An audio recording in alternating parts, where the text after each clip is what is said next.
Welcome to the Senior Rehab Podcast. The podcast for rehab clinicians that want to better serve older adults. And now, your host, Dustin Jones.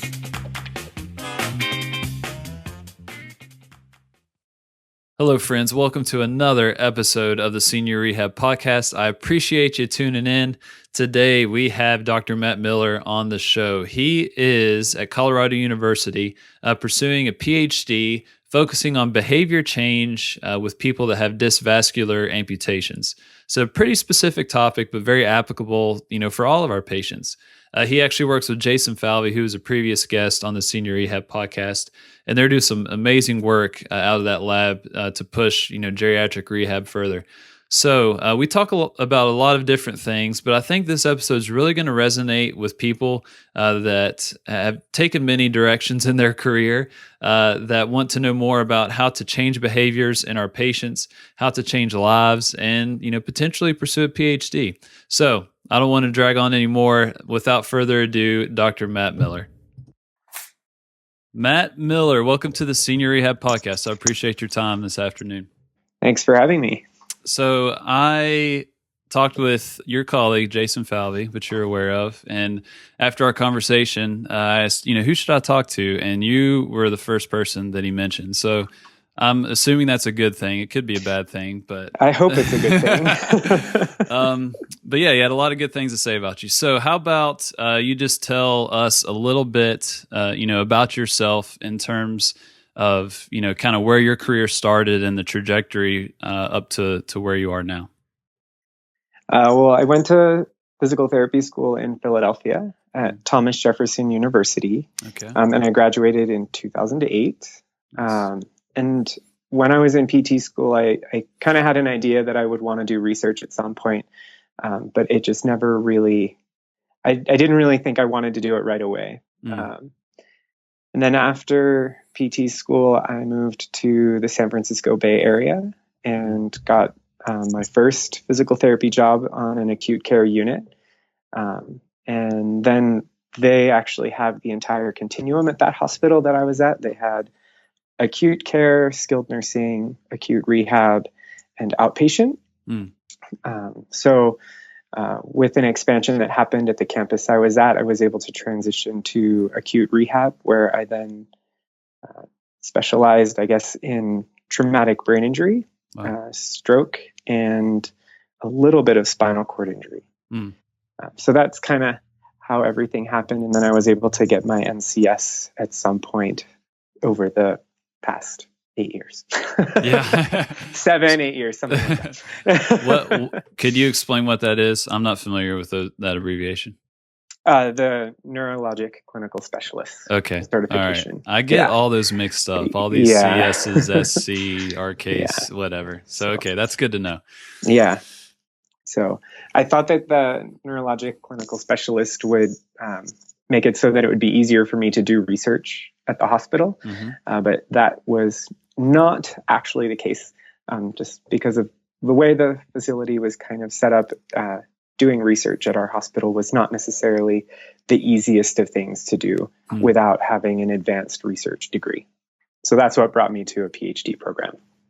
In beautiful Colorado. Yes, in Denver, Colorado. Oh, yeah. That just sounds horrible as I sit here in Ohio.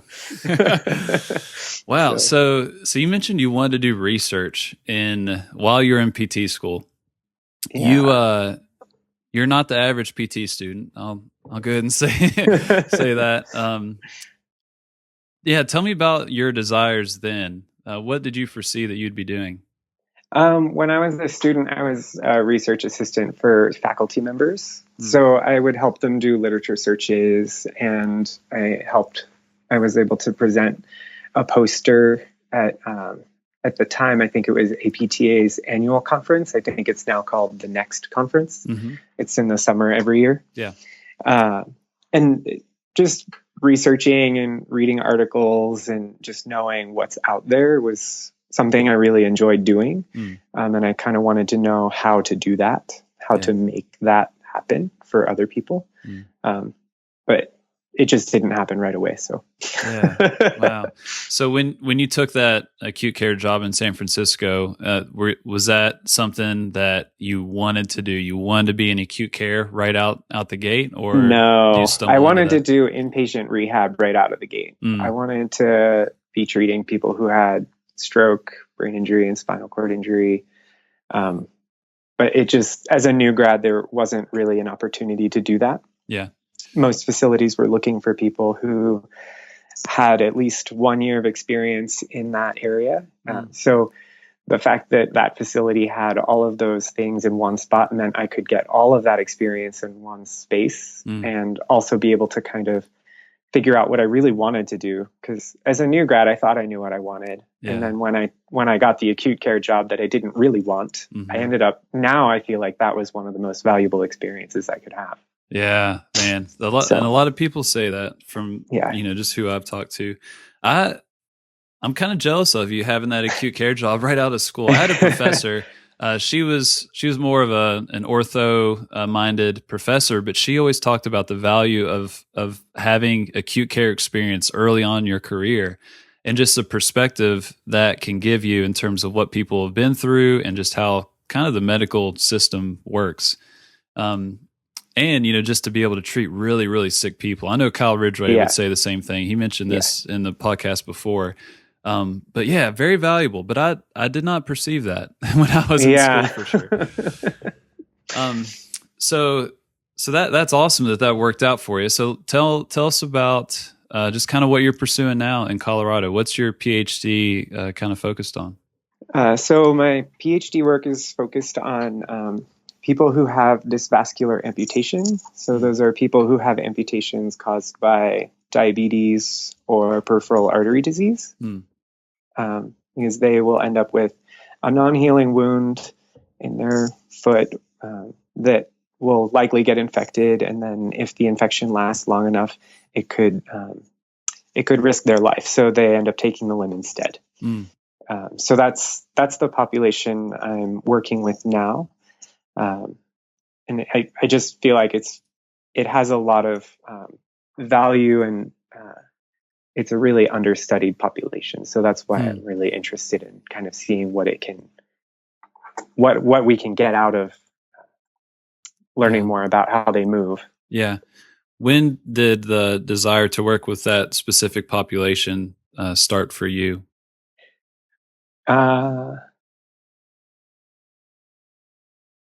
That's a challenging question.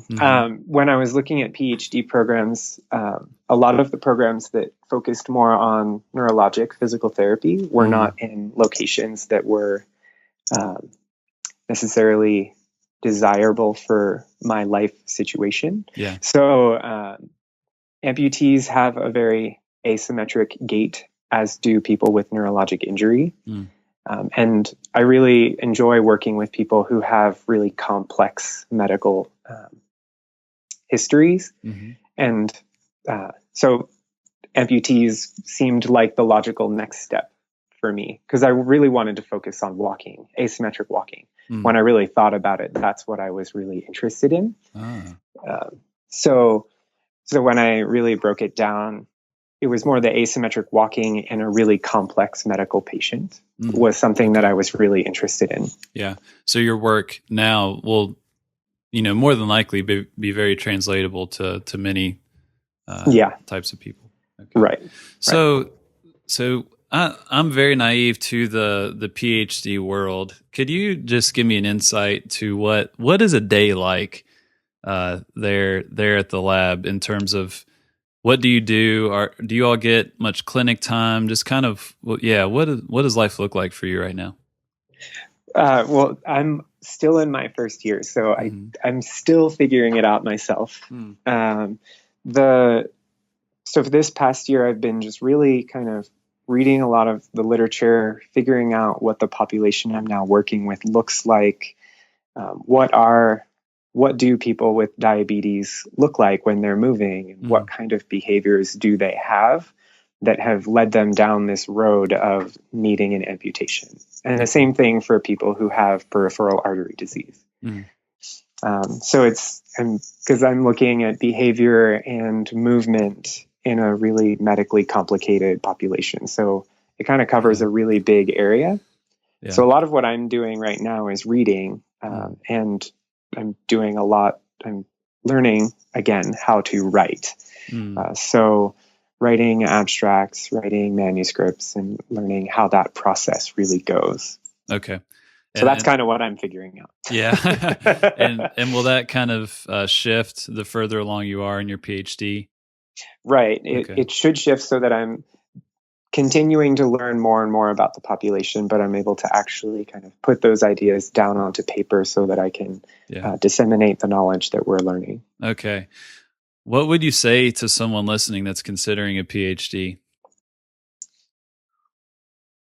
I would say make sure you know what you're getting into, because it's not.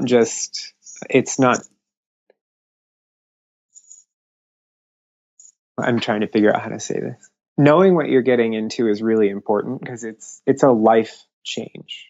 Like I went from clinical work where I was working with a patient every day, to now I do spend a lot of time sitting in front of the computer. Yeah, and you got to hang around Jason. I do. It's a horrible trade-off. Sorry, keep going. But just knowing what you're getting into is really important, and that all programs are not the same. So our program has a really specific feel and vibe, which I really like. I like that we have a really tight group. But other labs aren't the same. So, and other programs, their curriculum is different. So just making sure you really know what you're getting into, I would say, is really important. Yeah. I know that another previous guest, Christina Novak, she's up in Canada. She just started her PhD. And it's, I don't know the exact title off the top of my head, but it's working with older adults. And it's geared towards kind of strength training, interval style training. And I know she's having a fun time. Has her face in the books and the articles right now for sure. So, jumping into, just reading and learning, trying to absorb and sort through all this information. What are some big, I guess, pearls that you're finding in the research that, would be applicable for someone like me, a home health PT that's working with some of these types of people? That's a big question, but that's a really big question. Any themes? I mean, the thing I'm finding most is that, that's why I'm researching it, I guess, is that the behaviors that some people adopt are not necessarily the best for their overall health and well-being. And we know this already. We all have the patient who comes in and you've already given them an exercise program and they haven't done any of them. And that's their behavior. Their behavior is that they're not doing the exercise. And what we're finding is that a lot of these people, they have, especially if they've got a lot of comorbidities, they've got a lot of things going on. They've got a lot of different doctor's appointments. They've got their sick children at home that they have to take care of along with themselves. It's just really complicated. So even though to you as a therapist, it might not seem that challenging to do 2 exercises, to that person, it really is. And if we can consider the behavior and how we can incorporate that into how that person is living, then we might get a better outcome. And it might not happen in the time that you see them. But if we start incorporating some of these behavior change interventions into our everyday practice, we might see longer term positive outcomes happen. Okay. That's kind of what my whole thing is going to be about, I guess. In terms of the behaviors and the lifestyle factors and all those decisions that are kind of contributing to their issue at hand. Right. Right. So let's say you're back where you were in San Francisco working, with these patients, knowing what you know now, if you can be as specific or practical as possible, what would you do differently now that you didn't do before in terms of addressing behavior? I would say the easiest way to address behavior is to ask the patient what they're willing to do. Mm. It's the easiest way to identify what someone is willing to do to solve the problem, because they're coming to you because they have a problem. Yeah. But if the person isn't really willing to do what is needed to get better, then maybe you need to have a discussion about that. Because that could be the thing that helps them get over the hurdle of feeling like they don't need to do anything. Because some people don't feel like they need to do anything to get better. And I don't want to say that we as therapists know more than the patient, because that's not the case. Yeah. But they know the most about themselves and what they're willing and capable of doing. So really getting at that, I think, is the most important part.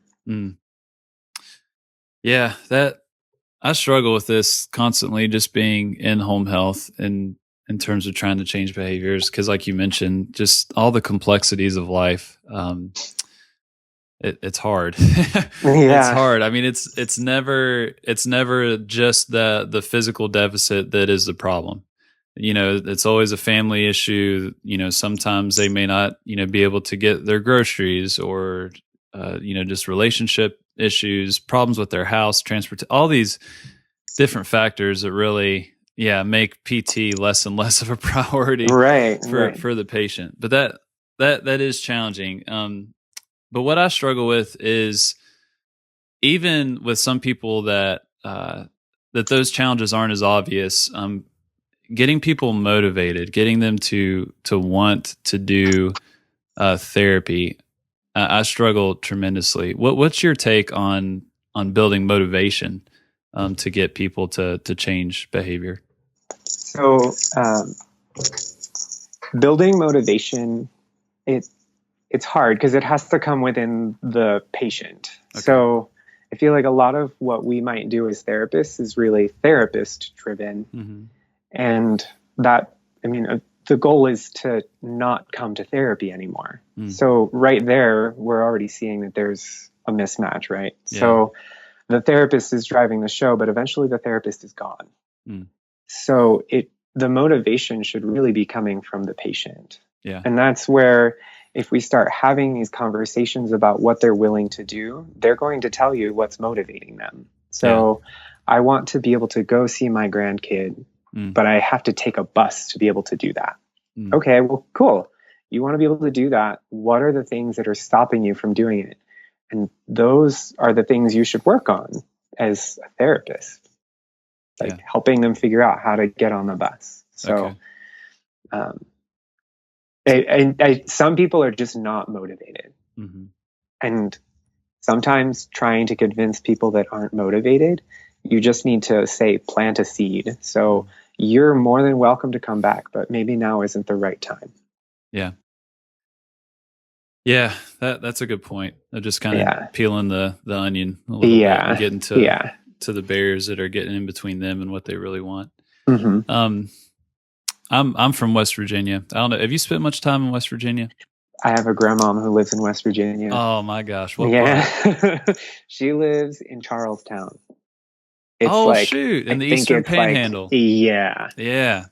So a lot of people would consider that to be Maryland or Virginia. Yeah. Not really West Virginia. But I'll accept. I used to live out that way. But I grew up on the other side of the state in Huntington, which some people may have seen just over the past few years. They are consistently ranked in the top 3 least healthy cities in America.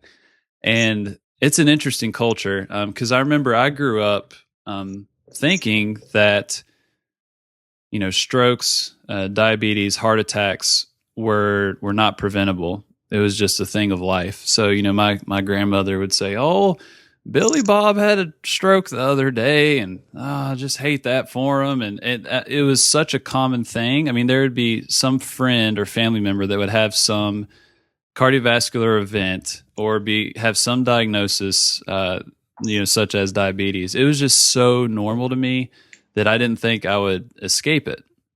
It was inevitable. And it really bred for me is kind of just like, well, that's just what happens, and almost like fatalistic in a way.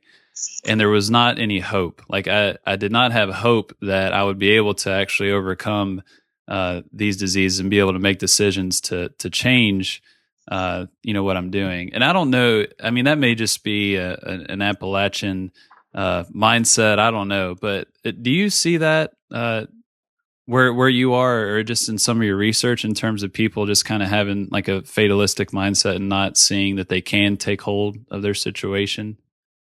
I haven't seen that per se, but what we do know is that for most conditions that we're seeing that are now considered chronic conditions, the easiest way to start to the easiest, not the easiest, that's the wrong word.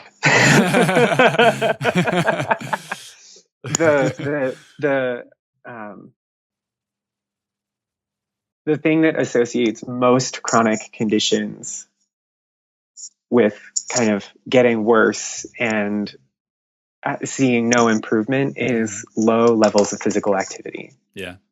So physical activity is being shown as one of the strongest predictors of chronic conditions in the entire population. So people are becoming more sedentary. They're doing less walking. So we've got more diabetes. We've got more PAD. We're having more cardiovascular events. We're having strokes. I mean, so that's where I feel like part of my research is trying to focus on how can we help people who have complex conditions participate in more physical activity. Because people who have dysvascular amputation, people who have diabetes walk significantly less than people who don't. And then if you add an amputation on top of it, people who have amputation are taking less than 2,000 steps a day.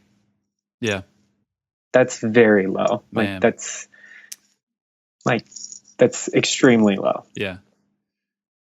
5,000 is considered sedentary. Gosh. That's crazy. And so they're taking less than 2,000 a day. That's pretty stark for those people. Yeah. For a really high risk population. So figuring out a behavior change strategy for those people is kind of what I'm searching for. Yeah. So with these, these patients that we work with, that we treat for, X amount of weeks or months, we ultimately, discharge them at some point. Have you come across many models where we're able to continue that communication line in the home, whether it's through technology or home visits or whatnot? Are you seeing many programs that they're trying to maintain that change of behavior, post discharge?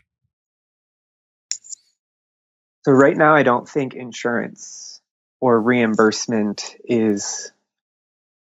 they don't feel like it's effective yet, because there hasn't been a lot of research directed towards this kind of intervention. Yeah. But a lot of research is out there for longer intervention for less frequent visits. Okay. So what we're looking at is more of a monitoring approach to physical activity. So we might do a front-end loaded intervention where we get the person, say, on track, and then as we get farther and farther out, our interaction becomes less and less because they're becoming more independent with their own action plan. Okay. And we're trying to kind of figure out some things about say using activity monitors to help remote monitoring of physical activity, because we know how strong of a predictor physical activity is. Yeah. I think you're involved in this research. I can't remember if you were involved, but Jason Falvey presented some of it at CSM, just talking about the Fitbit, research. And he I think it was 2,082 steps a day. I mean, you referenced that before, was kind of the benchmark. And if people were around that or under, then, that was kind of a red flag. Yeah. What are some of the barriers that you see in using some of this technology in terms of activity trackers and whatnot? I mean, what's tough about implementing it in practice, right now? Well, what I feel like is tough is that a lot of people don't know what it means. Mm. So you went to a talk that Jason gave, and he told you 2,800 steps is kind of a really critical cutoff. Yeah. But do you know any other providers that know a cutoff? None. Right. So like that right off the bat, that's one really big barrier. Like no, like healthcare providers don't know what it means. Mm-hmm. I think it's one of those areas in technology that's advancing so quickly that it's hard to keep up with it. So if we do research on one kind of Fitbit, next thing you know, there's like by the time we've even processed data and moved it to a manuscript, they're already on like the third iteration of that model. Yeah. So what we did our research on might not even be applicable anymore. Mm. So it's hard to keep up with that kind of technology. So that's why we kind of have to be smart about what we're researching, I guess. Yeah. I've never used a Fitbit, so I'm not very familiar with it. So do you have to be present in the home to get that data, or does the Fitbit automatically connect to the internet and you can get that data remotely? You can get that data remotely. So that's what we're doing for some of our projects.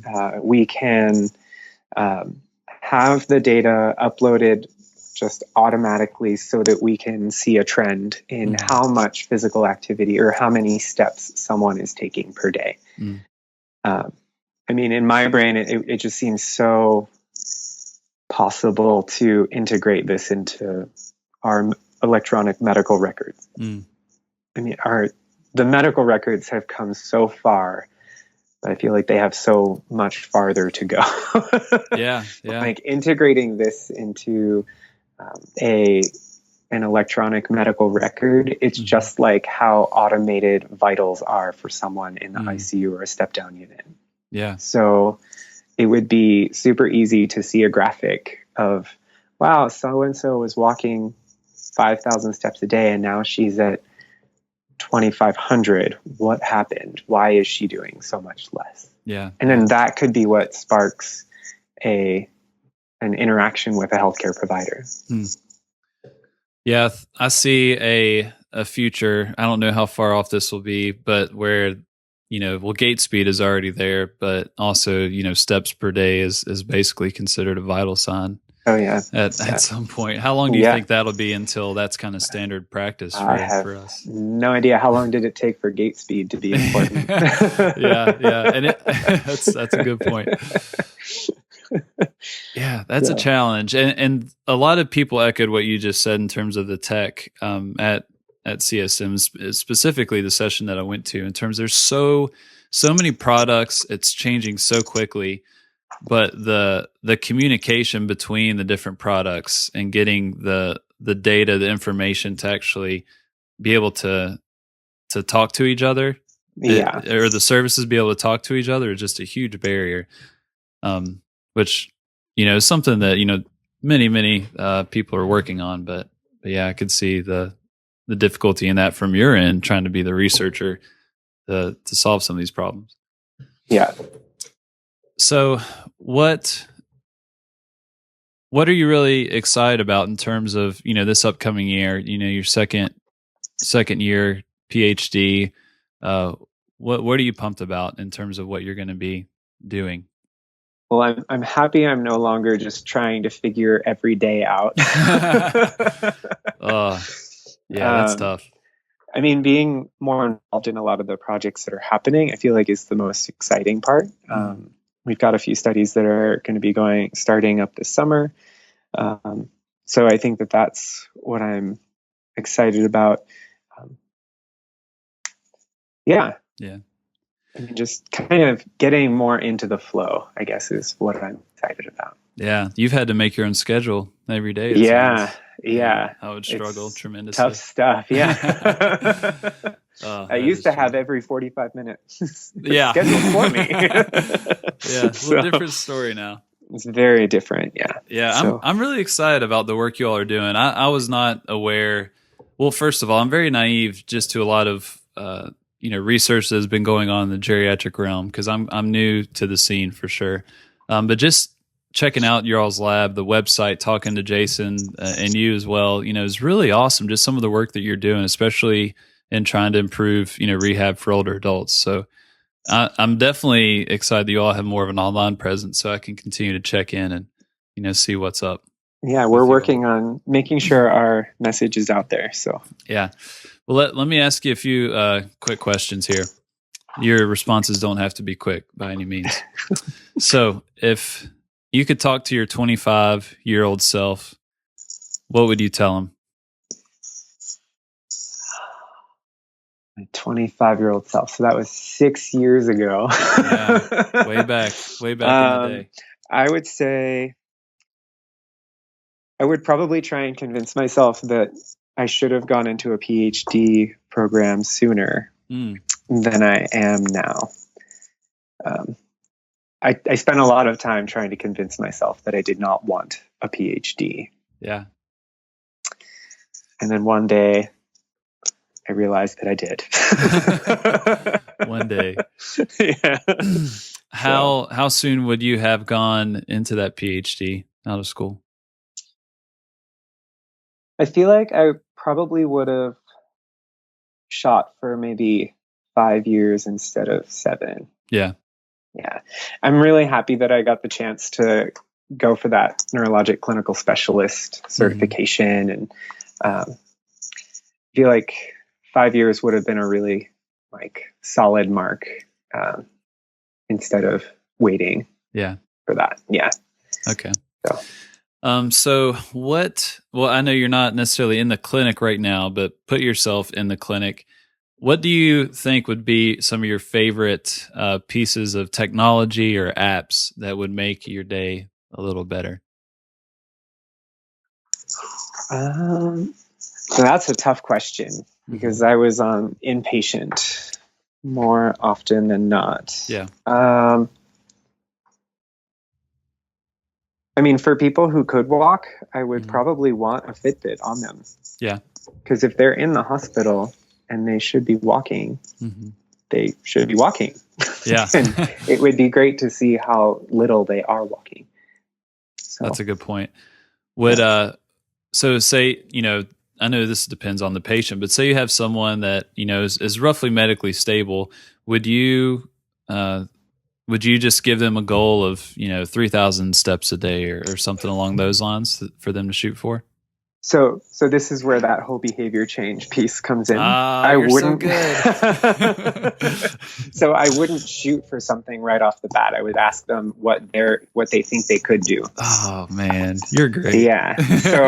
So seeing give them a day of wearing it, seeing what they can do without any intervention at all. And then ask them, because they might not even want to increase their amount of steps. And you might need to explore that with them. So you're saying you think 2,000 steps is good enough. Why is it good for you? Oh, well, I'm just so tired all the time. Okay, well, can I share a little bit about how doing more exercise might actually make your fatigue better? What do you think about that? Yeah. That's probably how I would approach can we get more out of you? Because a lot of times that I want you to do more isn't coming from the person. That's you trying to motivate them when, in fact, they need to motivate themselves. You're good. You're such a good communicator. You'd be a very good marriage counselor as well. I can tell. Thanks. So good. So let's say you have every rehab clinician at CSM in the same room. Let's say they all work with the geriatric population. Well, that's terrifying. Right. Because you're a young 31 years old. 31, right? 31. Yeah. So what would you humbly want those people in the audience to know? I think I would just reiterate that it's not about you as the therapist. It's about the patient and what the patient wants and is capable of doing, and even feels like they're capable of doing. I feel like I know that I do this too. Everyone does this. They want their patient to get better so much that you start to impart your own values and what you think is best for that person. But it's their life. So they have to make that decision. So I would probably say that. Man. It's really hard. It's like you have to, like, at some point you have to let go that you're working together, but it's not you leading the show. It's actually the patient leading the show. Yeah. And that's really, I feel like that's really different than what a lot of therapists do. Yeah. Me included. So. Yeah. Were you aware of that coming out of school? No. Definitely not out of school. No. Yeah. No. I feel like it came more and more to light as I was practicing more and more. Yeah. So I would agree with that. That's been similar to my experience. I know for me coming out of school, I just had this idealistic view that I was going to change the world. And I was on more of like a health and wellness kick coming from Huntington, West Virginia. I wanted to improve people's health before, they ever came to PT. And so I was always just harping on exercise and nutrition and talking about stuff I had no business to be talking about because I didn't know that much about it. I thought I did, but I really didn't. But yeah, just trying to impose my desires and my lifestyle on these people. And I mean, it was like trying to put a square peg in a round hole, or a round peg in a square hole, however you want to put it. And, just no results whatsoever. And, backfired on me a lot. And, I'm so stubborn. It just took, a couple years to even realize, hey, like, this is not good. You would not want someone doing this to you. You probably should not do this to your patients. Right. And yeah, so I appreciate your perspective, and just, it's hard. It's definitely not easy to hold your tongue, to bite your tongue, basically. Cause we think we have all the answers, and it's so easy to just, blur them out to patient, but it takes a lot of self-control and discipline, and I think wisdom too, to know what not to say, to hold back, and to really, try and put yourself in other person's shoes. And it definitely sounds like you are doing very well at that. So I commend you for that. Thanks. Yeah. So I'm excited for your research. You have an open invitation to come back on and talk about, what you're finding. Anything that would be practical or applicable for, just the regular clinician that's working with older adults. Come back on and tell us what you're finding. Sounds good. All right. So if people have questions, about your research and just, anything that struck a chord with them today, is there any way that they could reach you through the internet? Yeah. My email, I can give you my email. You sure? There's some really odd people that listen to this show. I don't know. How do people typically do that? You can leave your email. That's okay. I'm hesitant to do that. Yeah. And that's respectable. Or the Twitter account, people, would that be okay if they tweet a question to the lab? Yeah. Okay. Yeah. Let's do that. Okay. And I'll put that handle in the show notes. I'm going to look it up at CU_restore_lab. Okay. Yeah. So if anyone has a question, wants to dig into Matt Miller's brain a little bit more, just tweet a question over to there. And I think Jason Falvey kind of runs that account, and he will forward that on to Dr. Miller.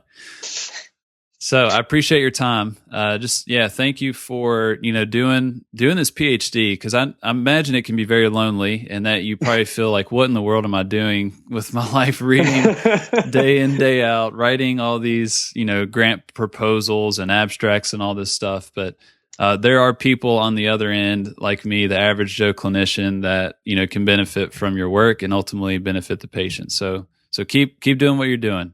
It's going to do Thanks for good. having me. Yeah.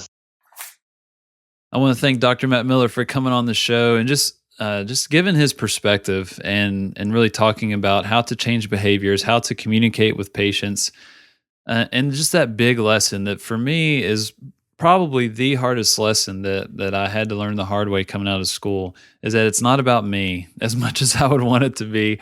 It's about the patient. And we need to remember that. We need to form our questions and our statements with that in mind to create a treatment plan and goals that the patient actually wants. So I appreciate his perspective. We kept talking after we stopped recording a little bit about motivational interviewing, not an endorsement for that per se, but just kind of a little tidbit that was pretty practical that you could probably use, in the clinic or the home or the hospital tomorrow. So I'll play that, then we'll wrap things up.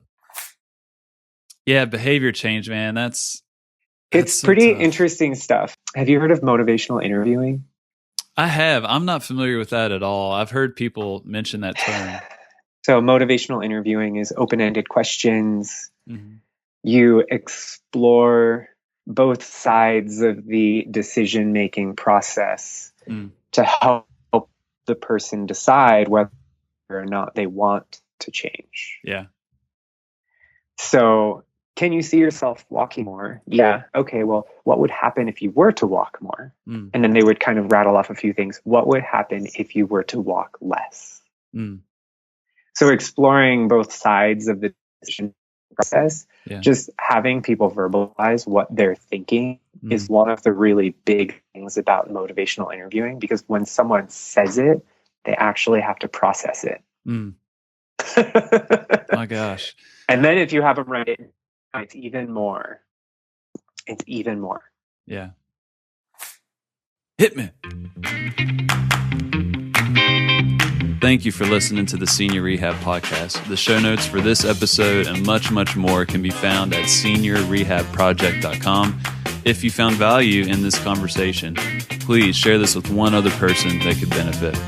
And until next time, do not forget to stay funky.